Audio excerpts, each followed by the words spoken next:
అందరికి నమస్కారం అండి. చెప్పాను ఎవరు మాట్లాడద్దు, సైలెంట్. మన కోసం సార్లు వచ్చినారు. మన నగరంపాలెం ఎస్ఐ గారు ఇద్దరు మేడము సార్ ఇద్దరు వచ్చారు. మనం చాలా శ్రద్ధగా వినాల్సిన విషయం ఇది. రాంబాబు ఎస్ఐ గారు, రామాదేవి మేడం గారు ఇద్దరు వచ్చారు. డ్రగ్స్, గంజాయి, అసాంఘిక కార్యకలాపాలు మీ అందరికీ తెలుసు. మన ఏరియాలో ఏమేమి జరుగుతుంది వాటి గురించి మాట్లాడటానికి వచ్చారు. దయచేసి శ్రద్ధగా వినండి. రాంబాబు ఎస్ఐ గారు మాట్లాడతారు. అందరికీ నమస్కారం. యాక్చువల్గా చిన్న ప్రోగ్రామ్ అనుకున్నాము, లేకపోతే ముందే వచ్చిన వాళ్ళని చాలా బాగా అరేంజ్ చేశారు. నవమి మేడం గారు, అందరికి ఇప్పుడున్న స్టాఫ్ అందరికీ నా శుభాభివందనాలు.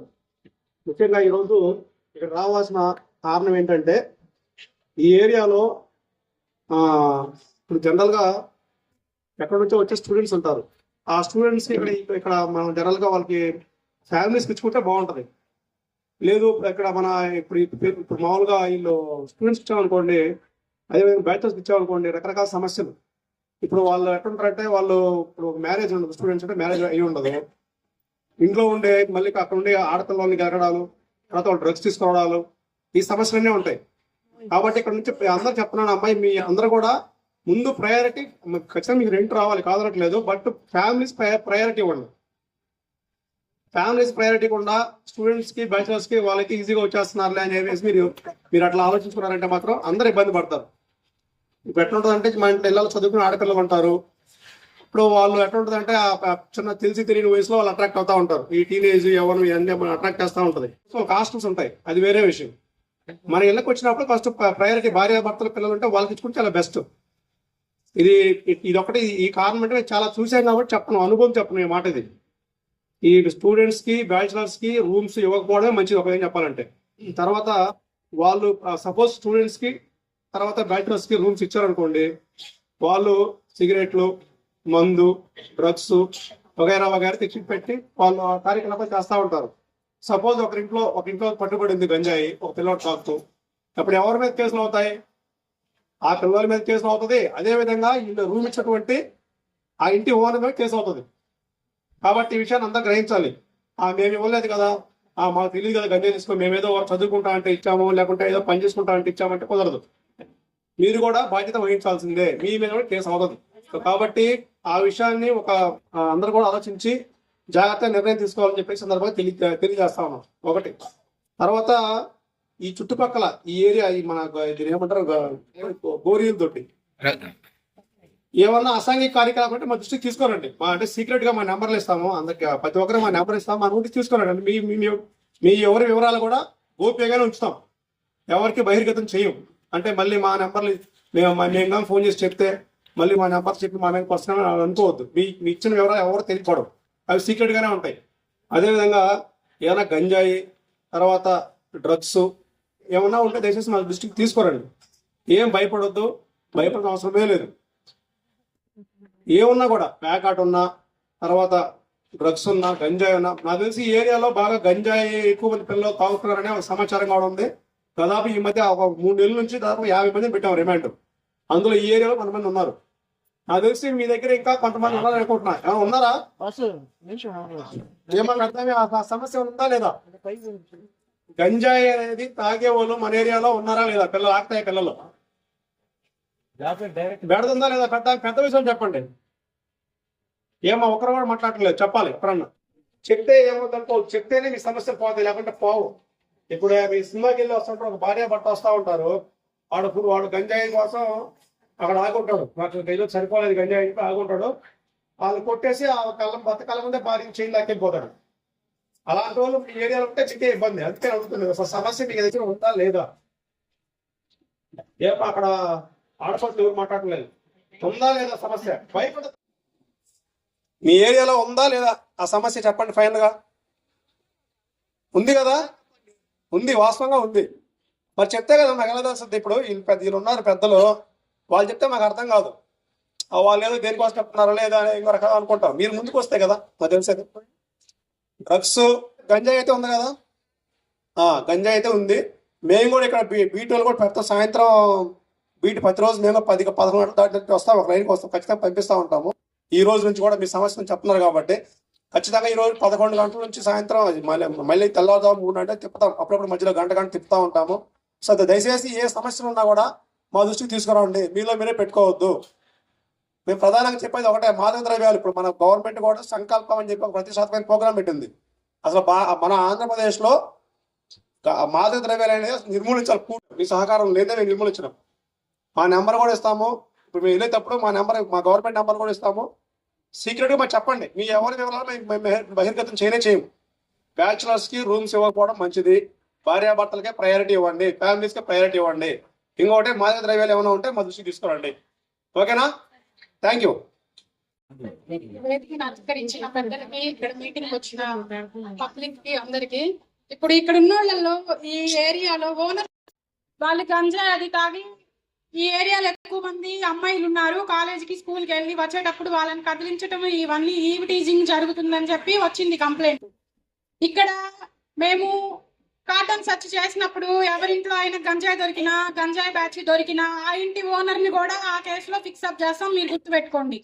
మీరు ఇల్లులు రెంట్కి ఇచ్చేటప్పుడు వాళ్ళు ఎలాంటి వాళ్ళు, ఏంది, మంచి వాళ్ళ కాదా అనేది ఒకసారి గమనించుకొని మీరు రెంట్కి ఇవ్వండి. మీరు రెంట్ కోసం ఆశపడతారు, అది ఎక్కడైనా సహజమే. ఇల్లు ఖాళీగా ఉంటే వచ్చింది, రెంట్కి ఇస్తే ఎంత కొంత వస్తాయి, ఖర్చులకు వస్తాయని. కానీ వాళ్ళు మంచి వ్యక్తులా కాదా అనేది మీరు కొంచెం గమనించుకొని వాళ్ళకి ఇవ్వండి. మీరు ఓనర్స్ గా ఉండి మీ ఇంట్లో రెంట్కి ఉండే వాళ్ళ దగ్గర గంజాయి దొరికితే దాంట్లో మీరు కూడా బాధ్యులే. ఎందుకంటే మీకు తెలిసే జరుగుతుందనే మేము అంటాము. అది మీకు తెలియకుండా, మీ అనుమతి కాకుండా వాళ్ళు తీసుకొచ్చి అమ్ముతున్నారని కానీ, ఇక్కడ తాగి ఇష్యూస్ చేస్తున్నారని కానీ ఏముండదు. ఓనర్ కూడా తెలుసు అనే ఉంటది. మీరు ఈ విషయంలో మాత్రం ఖచ్చితంగా గుర్తు పెట్టుకోండి. గంజాయి ఎలా ఉండిద్దో మీకు తెలుసా? ఎవరికి తెలీదా? అది ఒక ఆకు రూపంలో ఉండిద్ది, ఎండిపోయిన ఆకు రూపంలో ఉండిద్ది, చాక్లెట్ రూపంలో ఉండిద్ది, టాబ్లెట్ రూపంలో ఉండిద్ది, ఇంజక్షన్ రూపంలో కూడా ఉంది. ఇప్పుడు ఇంజక్షన్ కూడా ఎక్కించుకుంటే మత్తెక్కిద్ది. మీరు గంజాయి బ్యాచ్కే హౌసెస్ రెంట్కి ఇచ్చారనుకోండి, వాళ్ళకి గంజాయి కావాలంటే డబ్బులు కావాలి. వాళ్ళు కాలేజ్కి వెళ్ళే స్టూడెంట్స్, వాళ్ళ దగ్గర డబ్బులు ఉండవు. ఏం చేస్తారు డబ్బుల కోసం? ఈ చుట్టుపక్కల ఇళ్లలో దొంగతనాలు చేస్తారు డబ్బుల కోసం. చైన్ స్నాచింగ్ చేయడము, అవి అమ్ముకుంటారు. అమ్ముకుంటే డబ్బులు వస్తే ఆ డబ్బులతో గంజాయి తాగి వాళ్ళు ఎంజాయ్ చేస్తారు. మీరు గమనిస్తారా ఆ విషయాన్ని? ఎవరు దొంగతనం చేస్తున్నారు అనేది? కెమెరాలు ఉన్నాయా ఈ ఏరియాలో? కెమెరాలు లేవు. సరే, మీరు అందరు కలిసి వేసుకొని డబ్బులు ఏదైనా పెట్టించుకోండి. అది పెద్ద రేట్ ఏం అవ్వదు, 3000 అట్లా పెడితే వస్తుంది. పెట్టించండి. లేకపోతే మేము ఎవరైనా స్పాన్సర్స్ ఉంటే ఈ ఏరియాలో కెమెరాలు పెట్టించడానికి కూడా ట్రై చేస్తాము. మీ పిల్లలు స్కూల్కి వెళ్తున్నారు, వస్తున్నారు, అక్కడ టీచర్సే చూసుకుంటారు అంతా అనుకుంటారు. కానీ టీచర్స్ వాళ్ళు జాబ్ చేసుకొని వాళ్ళు వెళ్ళిపోతారు. వాళ్ళు స్కూల్లో ఉన్న టైంలో వీళ్ళని గమనిస్తూ ఉంటారు. అక్కడ వీళ్ళు ఎలాంటి ఇల్లీగల్ యాక్టివిటీస్ చేయకుండా చూసుకుంటారు. కానీ ఇంటికి వచ్చిన తర్వాత మన పిల్లలు అసలు ఏం చేస్తున్నారు ఏంటి అని గమనించుకోవాల్సిన బాధ్యత తల్లిదండ్రికి ఖచ్చితంగా ఉంది 100%. వీళ్ళు ఏం చేస్తున్నారు, ఫోన్లో ఏం చూస్తున్నారు? ఈ కరోనా టైంలో వీళ్ళందరికీ బాగా ఫోన్ అలవాటైంది. ఆన్లైన్ క్లాసుల వల్ల ట్యాబ్లు అవి ఇచ్చారు. దాంట్లో ఈ సోషల్ మీడియాకి సంబంధించి అబ్యూజింగ్ వీడియోస్ చూడటము, వీళ్ళు చాటింగ్లు చేయడము. కాలేజీ స్టూడెంట్స్ అయితే సోషల్ మీడియాలో పరిచయమైన వ్యక్తుల ద్వారా చాటింగ్లు చేయడము, అవన్నీ చేసి ఏమైంది, వాళ్ళు అలానే వీడియో కాల్స్ అది మాట్లాడి అవన్నీ రికార్డ్ చేసుకొని న్యూడ్ వీడియోస్ క్రియేట్ చేసి మీ పిల్లల్ని బ్లాక్మెయిల్ చేస్తారు. ఇలాంటి కేసులు చాలా చూస్తున్నాము. వీళ్ళు ఫోన్లు ఇవ్వడం మానేయండి. ఫోన్లు ఇచ్చినా కూడా వీళ్ళకి ఫోన్లో ఏం చూస్తున్నారు ఏంటి అనేది కొంచెం మీరు గమనించుకోవాలి. ఈ అబ్బాయిలు అందరూ స్కూల్కి వెళ్తారు, వస్తారు. వీళ్ళకి అక్కడ స్కూళ్ళ దగ్గర ఇళ్ళ దగ్గర ఏమైందంటే ఈ గంజాయి దాంట్లో చల్లస్గా వీళ్ళని యూజ్ చేసుకుంటున్నారు. ఏంటంటే ఆ ప్యాకెట్స్ ఉంటాయి, ఆ ప్యాకెట్ అమ్మితే అది ఒక 200కి 300కి వీళ్ళు అమ్మితే వీళ్ళకి ఒక 50 రూపాయలు అలా కమిషన్ ఇస్తారు. అలా పిల్లలు ఏంటంటే ఇంట్లో పేరెంట్స్ డబ్బులు ఇవ్వకపోతే పాకెట్ మనీ కోసం ఆశపడి ఆ ప్యాకెట్లు తీసుకెళ్ళి అలా ఇచ్చినప్పుడు వీళ్ళు దొరికారనుకోండి, వీళ్ళు కేసు ఇరుకుంటారు, వీళ్ళ లైఫ్ స్పాయిల్ అయింది. మీ పిల్లలు ఏం చేస్తున్నారు అనేది ఖచ్చితంగా తల్లిదండ్రిగా మీకే 100%. మీరు పోలీసు టీచర్స్ ఎంతవరకు అమ్మా, మా జాబ్లు మేము చేసుకుంటాము, మా దృష్టికి వస్తే చేస్తాము. కానీ మన పిల్లల్ని ఏం చేస్తున్నారు, వాళ్ళ నడవడిక ప్రవర్తన ఎలా ఉంది అనేది గమనించుకోవాల్సింది తల్లిదండ్రిగా మనకే 100% బాధ్యత ఉంది. ఇప్పుడు చాలా మంది పిల్లలు గంజాయికి ఎడిక్ట్ అయ్యి ఇంట్లో తల్లిదండ్రి మాట కూడా వినరు. అది ఎలా ఉండిద్దంటే ఫస్ట్ తీసుకున్నప్పుడు బాగానే ఉండిద్ది, తర్వాత ఆ టైంకి వాళ్ళకి గంజాయి దొరకకపోతే తల్లిదండ్రుల మీద కూడా తిరగబడతారు. ఇంట్లో డబ్బులు ఇవ్వకపోతే తల్లిదండ్రులు కూడా కొడతారు, కొట్టి డబ్బులు ఇవ్వమని చెప్పి. మీరు ఇవ్వకపోతే దొంగతనాలు చేస్తారు బయటకు వెళ్ళి డబ్బుల కోసం, ఆ గంజాయి కోసము. కాబట్టి మీరు ఇదంతా గమనించుకోండి. ఏదైనా ఫేక్ కాల్స్ అట్లా వస్తే మీ ఆధార్ నెంబర్లు చెప్పడము కానీ ఆ ఫోన్ నెంబర్స్ కి ఓటీపీలు వస్తే చెప్పొద్దు. అలా చెప్పడం వల్ల ఏంటంటే సైబర్ క్రైమ్ ఉంది. దాంట్లో మీ అకౌంట్స్ లో డబ్బులు తీసుకోవడము, మీ అకౌంట్స్ ని ట్రేస్ చేసి పెట్టుకోవడము, వాళ్ళు దాంట్లో ఏదైనా మీకు ఏదో ఒకటి అంటే మీకు రెగ్యులర్ గా ఎంప్లాయీస్ లేకపోయినా సాలరీస్ పడకపోయినా ఏదో ఒక అమౌంట్ అనేది పడతా ఉంటది ప్రభుత్వ పథకాల నుంచి వచ్చే డబ్బులు కానీ, అలాంటివన్నీ సైబర్ క్రైమ్ వాళ్ళు తీసుకుంటారు. ఇంకా మీకు ఇక్కడ ఏదైనా సమస్యలు ఉంటే చెప్పండి. ఈ ఏరియాలో ఇక్కడ మీరు కాలేజీస్ కి స్కూల్స్ కి వెళ్ళి వచ్చేటప్పుడు ఎవరైనా ఈ టీచింగ్ అది చేస్తుంటే 112 కి కాల్ చేయండి. 112 కి నగరంపాలెం స్టేషన్ పెద్ద దూరమేం కాదు, 5 నిమిషాలు 3-4 మినిట్స్ లో ఇక్కడికి రీచ్ అవ్వచ్చు. 112 కాల్ చేయండి. లేకపోతే మా నెంబర్లు నాది, సిఐ గారిది, ఎస్ఐది అందరి మీకు ఈ మేడం గారికి నెంబర్స్ ఇస్తాము. మీకు ఇక్కడ ఏదైనా బోర్డ్స్ లాగా పెడతాము నెంబర్స్ మీ అందరికి డిస్ప్లే అయ్యేటట్టు. ఆ నెంబర్కైనా కాల్ చేయండి. ఈ ఏరియాలో గంజాయి ఎక్కడైనా జరుగుతుందంటే మాకు ఇన్ఫర్మేషన్ ఇవ్వండి. మీరు ఇన్ఫర్మేషన్ ఇచ్చాము, మీరు వాళ్ళని వ్యక్తి ఇచ్చారని మేము చెప్పము. మళ్ళీ మనం చెప్తే మళ్ళీ మనల్ని స్టేషన్ చుట్టూ కోర్టుల చుట్టూ తిప్పుతారు. మనకెందుకులే అనుకుంటే మన పిల్లల భవిష్యత్తు, నెక్స్ట్ వీళ్ళ పిల్లల భవిష్యత్తు చాలా పాడైంది.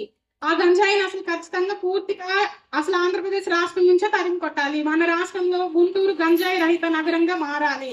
నెక్స్ట్ మన పిల్లల ఫ్యూచర్ ని మనము దృష్టిలో పెట్టుకొని ఏ చేసినా సరే. ఒకప్పుడు గంజాయి అంటే ఎక్కడో దొరికేది, ఒడిశా బోర్డర్, బీహార్, ఛత్తీస్గఢ్ అలా పోయి తెచ్చుకునేవారు. ఇప్పుడు అసలు ఎక్కడ పడితే అక్కడే దొరుకుతుంది, గుంటూరులో కూడా. అదేంటి మనము ఇచ్చినా లేదనమాట. మనకు తెలిసినా కూడా మనం ఇన్ఫర్మేషన్ ఇవ్వకపోవడం వల్ల అది నెక్స్ట్ మన భవిష్యత్తు తరాల మీద, మన పిల్లలు వాళ్ళ పిల్లల మీద పడిద్ది.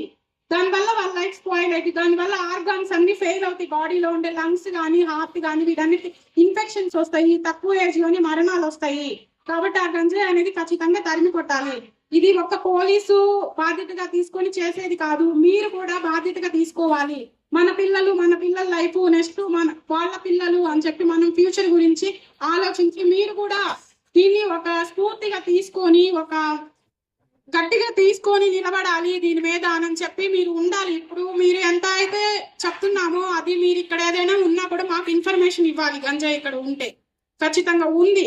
మీరు కానీ రెంట్కి ఇచ్చిన తర్వాత వాళ్ళ దగ్గర గంజాయి దొరికితే మాత్రం ఆ ఓనర్స్ ని కూడా కేసులో ఫిక్స్ అప్ చేస్తాం. మేము ముందే చెప్తున్నాము. అది చెప్పడానికి మీరు ఏదైనా ఫీల్ అయినా మేము ఇక్కడ ఉంటాం. పర్సనల్ గా వచ్చి మీకు ఏదైనా ప్రాబ్లమ్స్ ఉంటే చెప్పండి. ఇక్కడ ఈ బజార్లో కానీ ఇళ్లలో ఎవరైనా ఉండి వాళ్ళు ఇల్లీగల్ యాక్టివిటీస్ చేస్తున్నారు, ఆ లేడీస్ వచ్చేటప్పుడు పోయేటప్పుడు అబ్యూజివ్గా మాట్లాడటము అలాంటివి ఏమైనా తెలిస్తే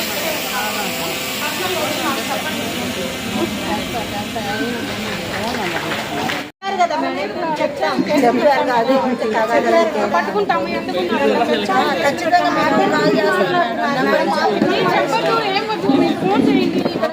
అందరికి నమస్కారం అండి. ఈ రోజు గుంటూరు పశ్చిమ నియోజకవర్గం 23వ డివిజన్ లో గంజాయి, మాదక ద్రవ్యాలు, అసాంఘిక కార్యకలాపాల గురించి అవగాహన సదస్సు ఏర్పాటు చేయడం జరిగింది. రాంబాబు గారు ఎస్ఐ గారు, రమాదేవి మేడం ఎస్ఐ గారు వచ్చారు. మంచిగా మా వాళ్ళందరూ కూడా అవగాహన కల్పించే విధంగా మాట్లాడారు. ఇక్కడ వేరే వేరే ప్రాంతాల నుంచి బాయ్స్ వస్తున్నారు. ఇక్కడ హాస్టల్ ఒకటి ఉంది, అక్కడ కొంచెం మాకు ఇబ్బందికరంగా ఉంటుంది. ఇక్కడ రెంట్లకు ఉండే వాళ్ళు కూడా అసభ్యకర ప్రవర్తనలు, చుట్టుపక్కల మహిళలకు ఇబ్బందికరంగా ఉంటుంది. చదువుకునే పిల్లలకి బాగా డిస్టర్బెన్స్ గా ఉంటుంది. మందు తాగటం, బాటిల్స్ ఎట్లా పడితే అట్లయితే ఇల్లు శుభ్రంగా ఉండదు, సిగరెట్లు, పాన్ పరాకులు అవి తింటూ అంతా డిస్టర్బెన్స్ గా ఉంటుంది. దాని గురించి మేము ఈ రోజు మా పేటలో అందరికీ అవగాహన కల్పించాలని 5వ తరగతి నుంచి 10వ తరగతి చదివే పిల్లలు సిగరెట్లు తాగటం అంతా డిస్టర్బెన్స్ గా ఉంటుంది. అందుకని అవగాహన కల్పించడం కోసం ఈ కార్యక్రమం ఏర్పాటు చేసామండి. మేము అడిగినందుకు మా కోసం వచ్చి రాంబాబు ఎస్ఐ గారు, రమాదేవి ఎస్ఐ మేడం వచ్చి మాకు సహకరించారు. మా ఆధ్వర్యంలో వాళ్ళు మా పేటలో మహిళలకి మంచిగా కొన్ని మాటలు చెప్పి దానికి సంబంధించిన పరిష్కారం కూడా మాకు ఇక్కడ గస్తీ పెడతామన్నారు. నైట్ 11 నుంచి గంట కూడా పోలీసులు ఏర్పాటు చేస్తామన్నారు. ఇంకే భవిష్యత్తులో ఏదన్నా జరిగితే మేము అండగా ఉంటామని మాకు హామీ ఇచ్చారండి.